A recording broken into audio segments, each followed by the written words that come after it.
investment environment. Kaya kami nag-invest dahil si BBM talagang inaano niya yung policy na tamang policy para magandang environment for investment. Pero alam niyo, medyo na-po ako doon, na-curious po ako doon.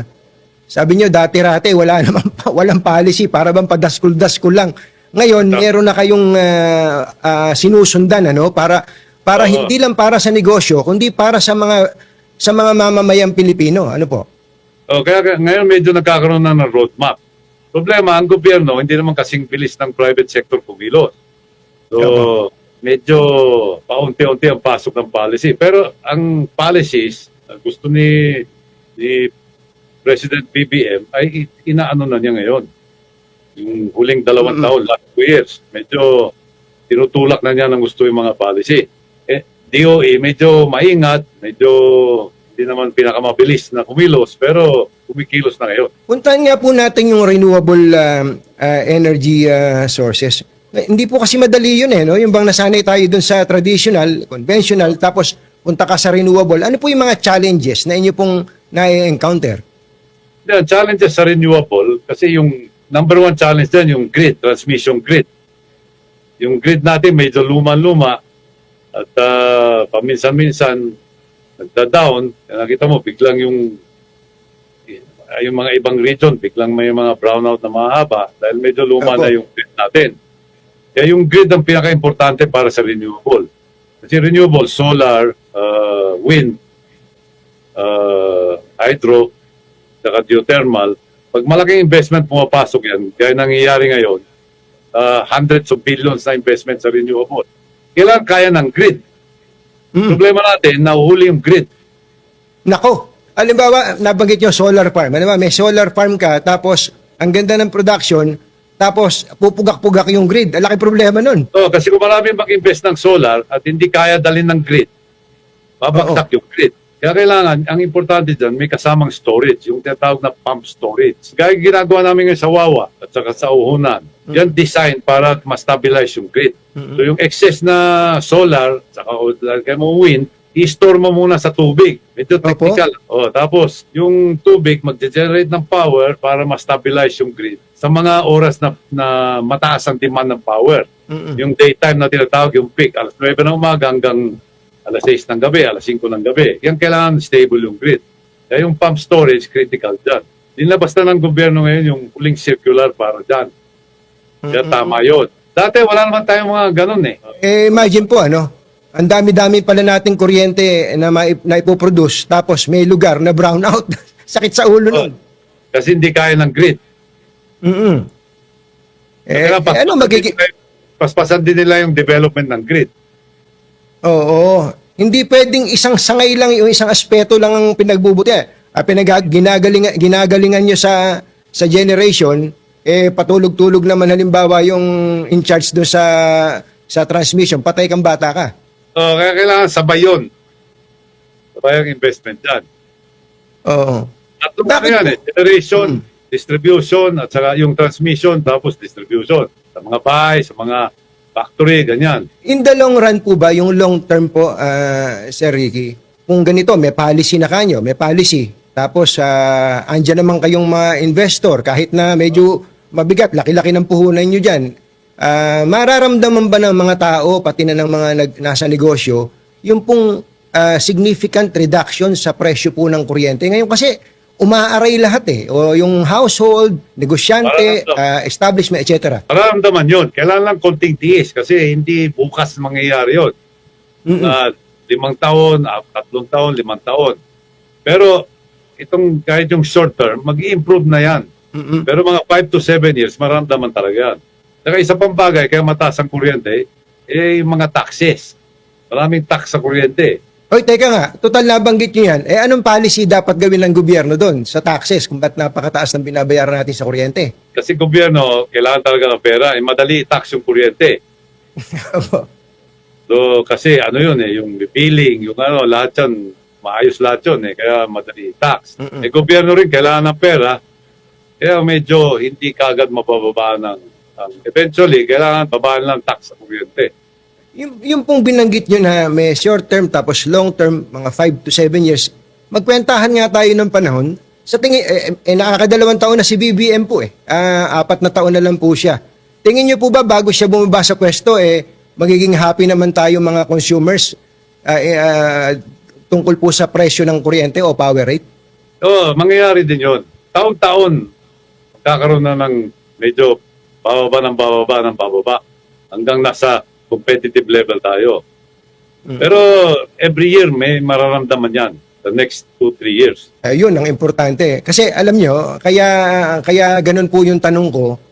Siyempre, tayo magkukwentuhan dito. Sasabihin ng mga kababayan natin na siyang nakararami, yung mga middle class o kaya yung mas mahirap pa.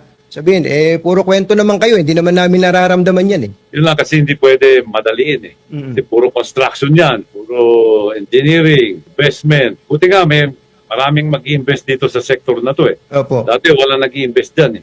Marami po ba ngayon? Pati mga foreigners, ganon? Oo, kasi na-lift na yung foreign restrictions sa renewable eh. Kaya pumapasok na yung mga foreigner.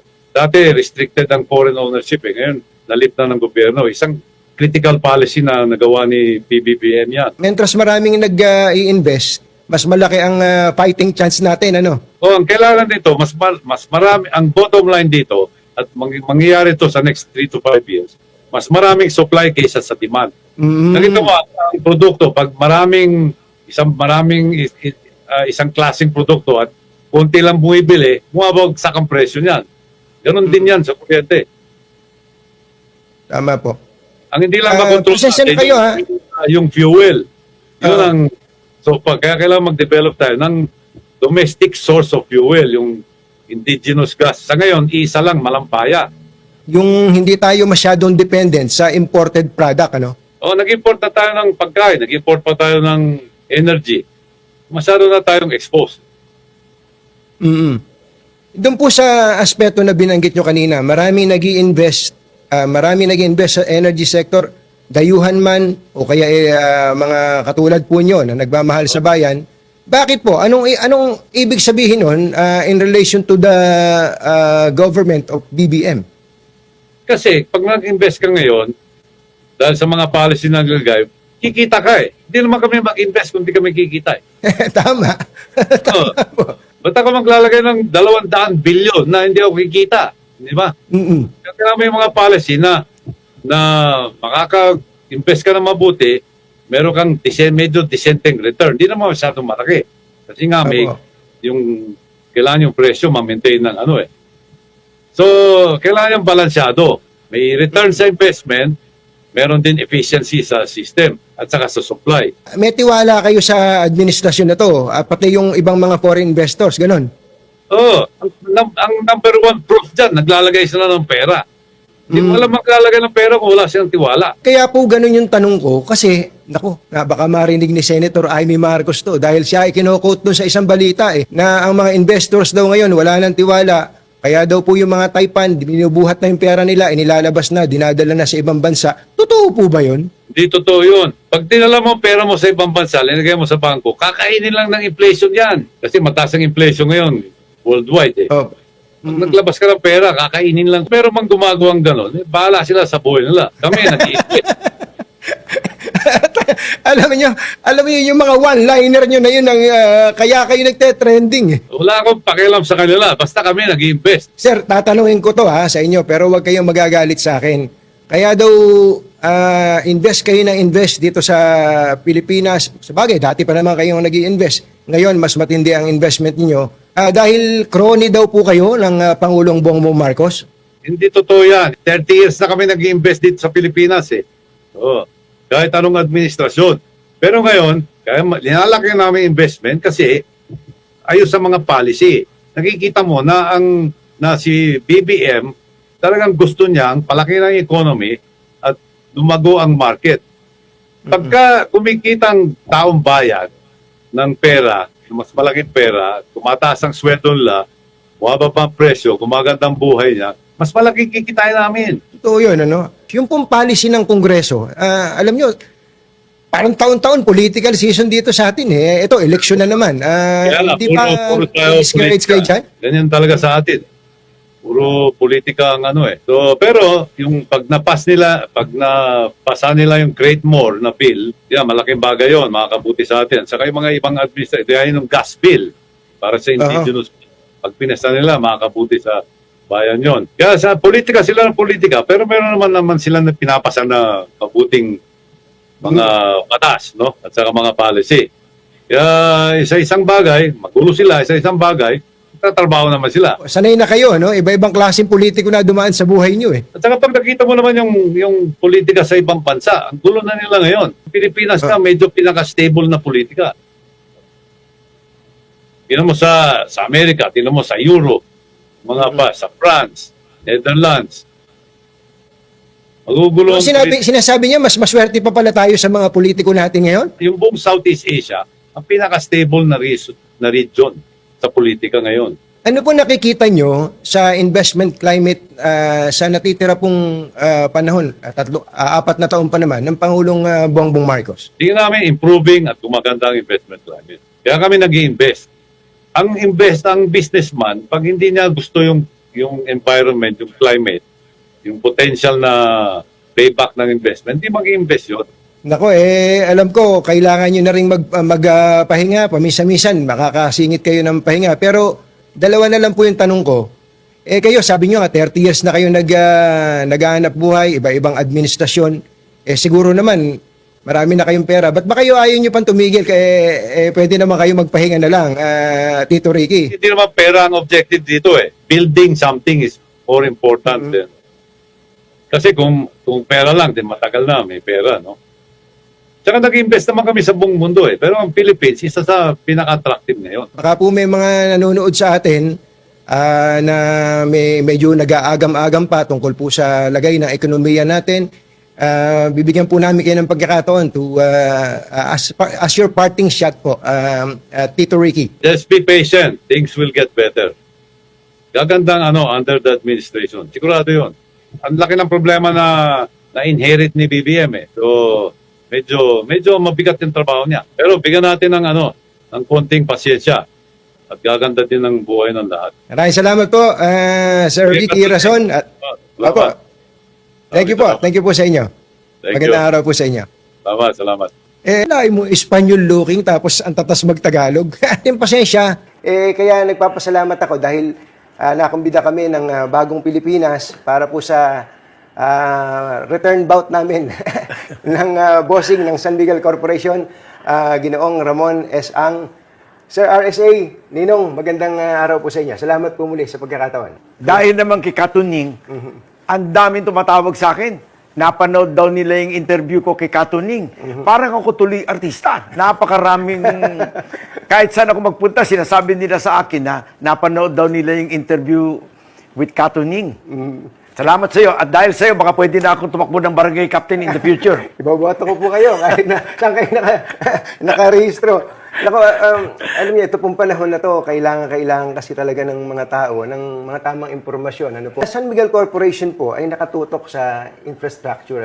Kayo na nga po magsabi, bakit po kailangan na ang San Miguel Corporation na dati-rati magaling sa pagkain, magaling sa inumin, magaling sa iba pang mga may kinalaman po sa sikmura natin. Ngayon po namumuhunan kayo ng malaki sa infrastructure. Kasi po, napapansin ko, ang major problem ng ating bayan ay, number 1, vehicular traffic congestion. Kita niyo ba yung traffic? Everywhere. Hindi ka makagalaw. Number 2, airport congestion. Lagi na nasa dyaryo yun. May nagre-reklamo mga kababayan natin, biyahero, na traffic o hindi makalanding o hindi maka-take off or parang car park building na yung curbside ng airport. Pangatlo, baha. Pag tag-ulan na, baha na everywhere. Pang-apat, mahal daw yung pagkain.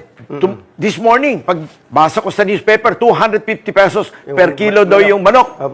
Pang-lima, laging red alert at yellow alert. Lagi tayo kinakapos na kuryente. Sabi ko, yun ang ating concentration ng ating dapat gawin sa San Miguel. Hindi lamang negosyo lang para kumita, kung hindi ang responsibility natin sa ating mga kababayan at sa ating shareholders ay balanse, tubo, at makasilbi naman tayo sa bayan.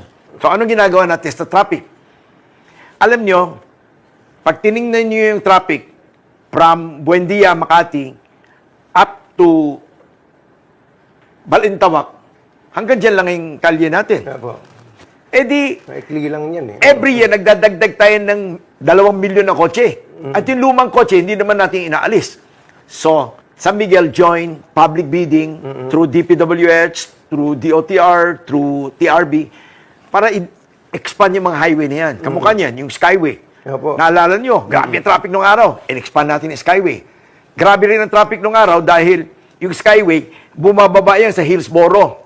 Ay, napaka-traffic. Pagbaba yun. sa Hillsboro, 3-lane yung SLEX. Pag sumalubong yun, ang traffic na aabuti na ng Makati yun o Manila. So, ginawa natin. In-expand natin yung Skyway extension. Ngayon, yung South Luzon Expressway, from 3x3, 6 lane, ginagawa natin 12 lane ngayon yan, up to Santo Tomas, Batangas. Pagdating sa Santo Tomas, Batangas, duduktong naman natin yan all the way to Tayabas, Quezon. 64 kilometers yun. Ang haba nun ah. Opo. From Tayabas, Quezon, duduktong natin yan up to Matnok, Sorsogon, 420 kilometers uli yun. So ilan yun? 480 kilometers yun. So yung traffic going to the south, luluwag na yan. Mga kababayan, napapansin nyo ba, magmula nung nilinis natin ni Pasig River, from Manila Bay up to Laguna Bay, at from Laguna Bay, mouth, pinaabot ko yan sa Rizal, sa Halahala, Malaya. Yung intersection ng Marikina River, tsaka yung Manggahan Floodway, Laging puno yan pag mabaha eh. punong-puno na Opo, ng lupa yun. ulan, opo. Malinis na ngayon. Napansin niyo, pag tag-ulan ngayon, wala na kayo nababalita ang baha sa Marikina. At yung Pasig River, dahil sa Pasig River, nagkukos ng baha ang Binondo at Malacanang. Kaya nilagyan na ng Napindan Channel Gate. Nung nagkaroon ng gate naman yan, napunta yung tubig, imbis na sa Binondo, napunta sa Espanya at Mandaluyong. Ngayon, pareho nang wala yung baha niyan nung nilinis yung Pasig River. Nung nilinis naman natin yung Tulyahan River, from Manila Bay going into NLEX, nawala na yung baha sa Marulas, Nabotas, Malabon. Yung gandang service, ano? After that, nilinis naman, nagbabaha naman sa Quezon Avenue, yung Skyway off-ramp. Lahat po ng yun, puro pera ng San Miguel Opo, Corporation yun? libre lahat yan. Walang taxpayers money doon? Wala. Opo. Katuning, Opo. nakita mo, sinolve natin lahat ng baha na yan at no cost to the government. And naalala nyo may Pasig River, every year, punong-puno yun ng water lily. O ngayon, paano, napansin nyo mo, wala ng water lily. Kanya ho, nagkakaroon ng water lily tuwing tag-ulan kasi mababaw na. Pag mababaw na yung lupa at basura, eh madali na tubuan ng water lily. Kwenta niyo po ba kung gaano nakadami yung burak na naalis doon? Ang naalis na burak, basura, at kung ano-ano, we have already removed 6.932,000 tons of silt and solid waste. Hindi ba kitatakbong presidente o gano'n? Hindi ako bagay na politician kasi pagka-politician ako, eh maraming magagalit sa akin kasi kung magsalita ako, prangka eh. Ang aking itutulong is solving the vehicular traffic, solving the flooding problem, solving the airport congestion. Mabuti nga, tinatayo natin yung Bulacan Airport at imamanage natin yung NAIA Airport. Going to the airport naman, pag napansin nyo, kayo ba nadadaan sa Terminal 3, yung ilalim? Nakita nyo ba? Niluluwagan ko na yung mga karsada doon ngayon. Nakita mo yung rotonda? Binawasan ko na siya ng 12 meters. Kala ko tatanggalin niyo na po yun. Nakaka-traffic pa po yung rotonda na yun eh. Hindi yung rotondang yun, binenta ng gobyerno sa private company yun eh. Opo. So therefore, hindi namin pwedeng galawin yun. Ang pwede nang galawin yung sa gilid, which is still owned by the government. So, with that additional 3 lane na pinalitan natin yung rotonda, tsaka nakikita mo, kinakalas na natin yung mga obstruction everywhere. Opo. And we are building an off-ramp from NAIA X, bababa na siya diretso sa rotonda. So, from Magallanes Skyway, hanggang you sa will be in Terminal 3 curbside in 5 minutes. Galing ano? Pero yung kung... Ngayon, pagbaba mo doon, naiipon akit ka din naman eh. sa taas. Ang tawag doon, curbside. Yung curbside sa taas, malalaparan natin yun, plus 1 more lane. Pero yung ibaba, yung arrival area, kung ngayon ay 4 lane, we will be able to add 8 more lane. So, magiging 12 lane. Kasi nandun yung car park na alala mo. Opo, pero- Alisin natin yung car park, gawin mo 12 lane. Di ang tanong mo, maluwag naman ang arrival, yung departure naman ang problema. Mali.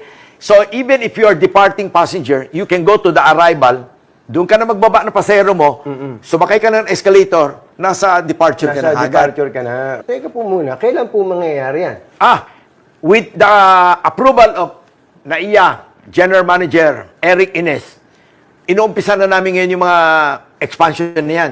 Ito pa isa, pagdating mo sa Terminal 3, upon arrival, di ba dati pagdating mo, lalabas ka pa sa kalye. Opo. Ngayon, di na. Pagdating mo sa arrival, umakit ka na diretso sa NAIA X-Toll Plaza.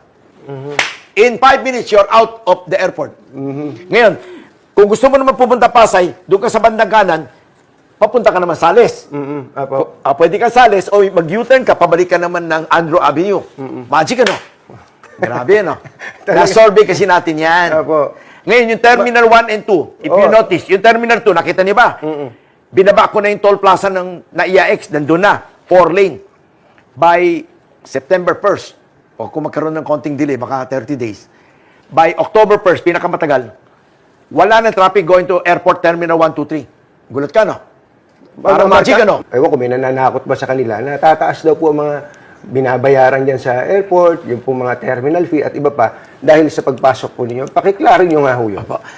Alam nyo, ang gumawa ng terms of reference para sa public bidding ay hinire ng DOTR ang Asian Development Bank. At yung Asian Development Bank, nag-hire ng foreign experts sa buong mundo, kinuha yung rate ng Malaysia, Indonesia, Thailand, Hong Kong, Singapore, tapos ginawa nila ng pricing. Kaya nung pinabid out yan, kami, isa sa 4 na bidder, we understand na pagka whoever wins, ito na yung bagong rate, mas mahal na. Opo. Di okay na. Alam naman natin lahat yun. Ngayon, nanalo na tayo sa bidding, meron na konting masamang publicity. Pambira, magmula nanalo yung San Miguel, mamahal na yung airport. Mas mamahal daw siya ng $2 o whatever. Kahit ba umabot ka ng $10, whatever, if you want a better service, isn't it, kailangan magbayad ka $10 more, $10, 500 pesos more. By the way, hindi ako yung nag-design ng rate na yan. Government hire Asian Development Bank to come out with the terms of reference. At lahat na nag-join ng bidding, alam nila lahat yun. Kailan po tatapusin yung rehabilitation na ito ng NAIA? Based on the concession agreement, tatapusin natin lahat yan ng mga 4 years. Gaano po ka-importante na ang gobyerno po ay tumutulong sa inyo para magawa itong lahat ng mga bagay na yan? Alam mo, ang swerte naman natin is the government is very cooperative. Especially a visionary leader like BBM. Pinatawag nga niya ako nung natapos yung public bidding, nung nanalo na ako.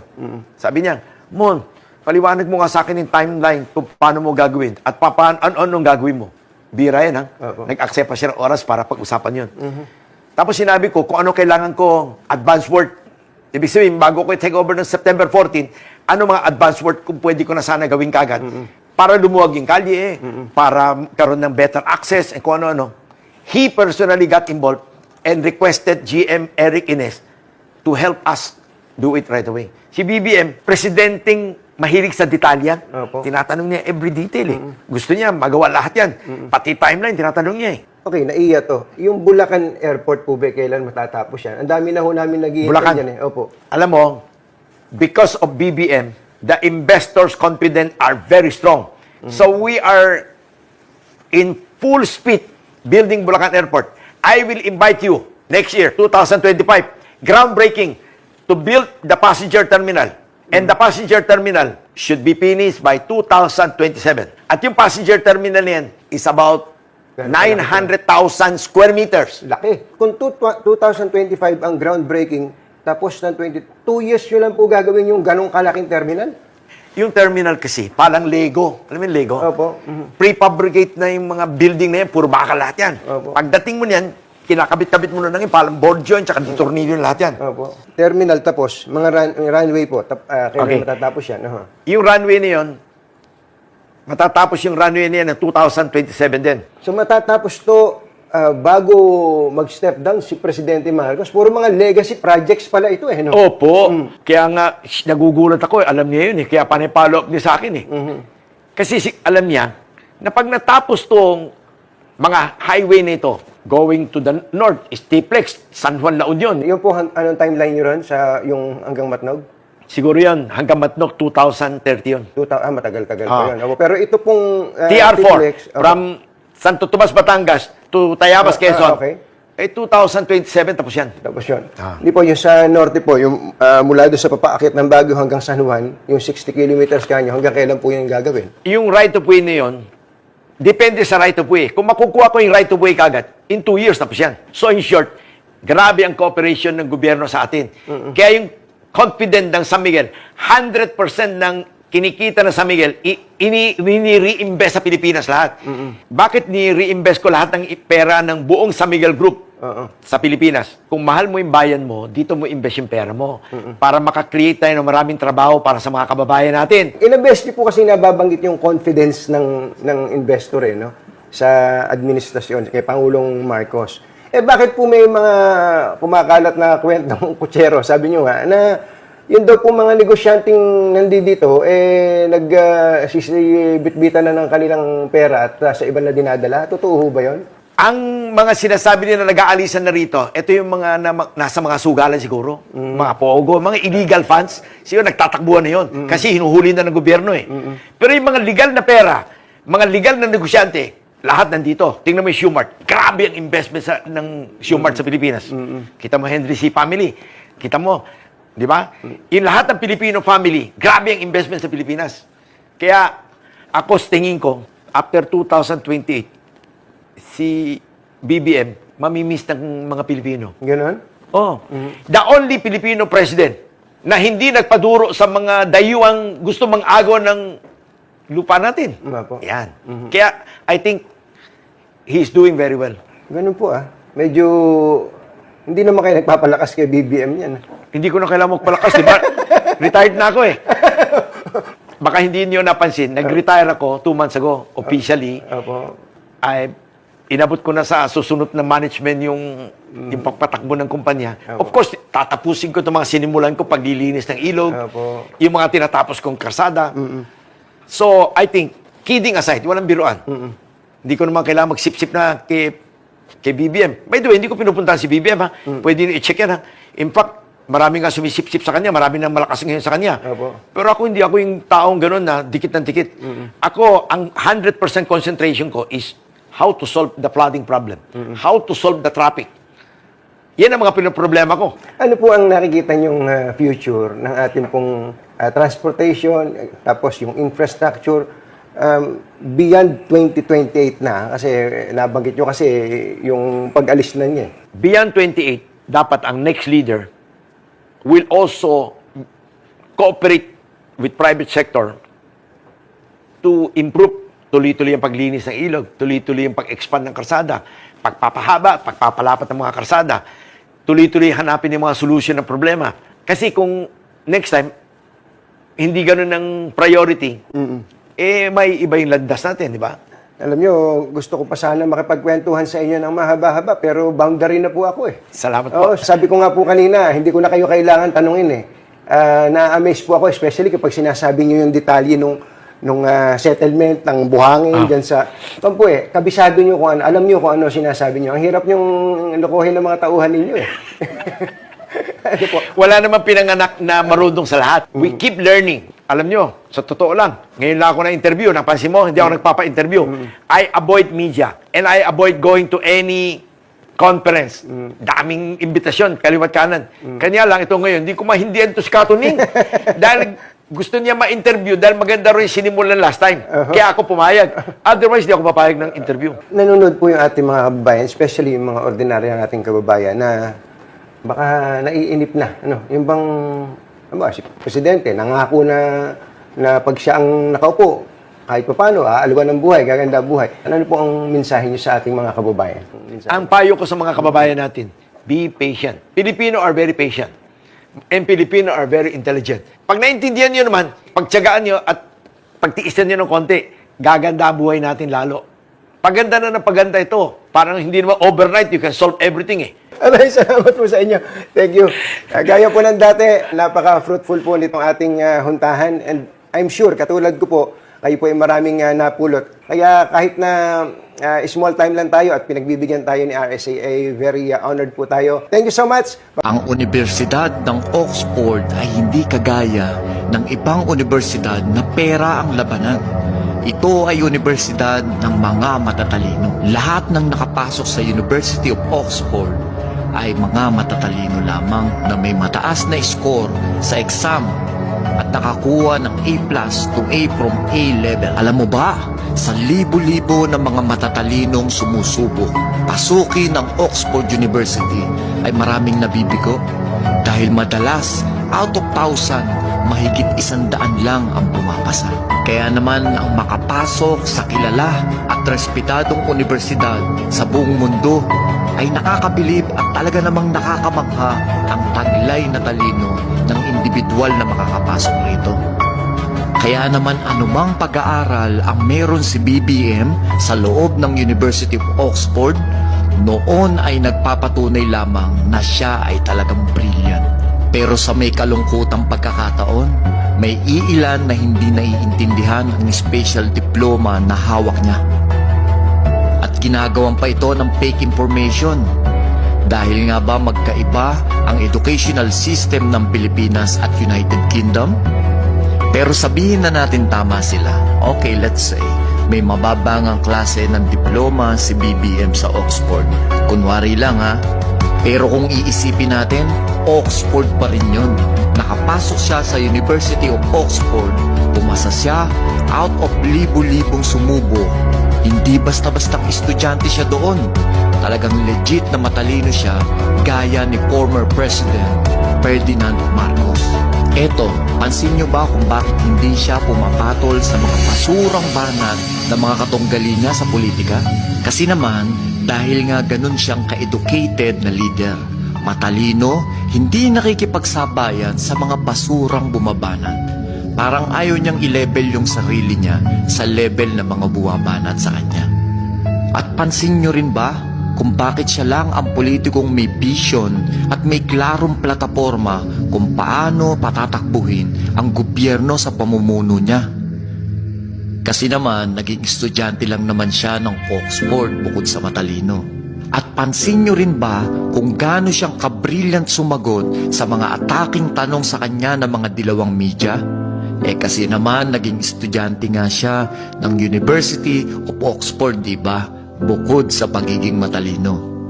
Kaya sa mga taga-suporta ni BBM, be proud kasi quality leader ang sinusuportahan natin. Sadyang iba kasi yung mga naglilider-lideran lang, nagmamagaling, at saka mga fake leader na nasa paligid. At iba din yung sinasabi nilang quality. At yan ay wala nang iba kundi ang anak ni Ferdinand Marcos na once upon a time ay ngayon ay meron tayong BBM. Bago po ako matatapos bilang Pangulo, magkakaroon na tayo ng subway dito sa Pilipinas. Yung subway, yung tren na dumadaan sa ilalim ng lupa. Yung nakikita po natin, dati nakikita lang natin sa sine yan. Meron na po tayo dito sa Pilipinas niya.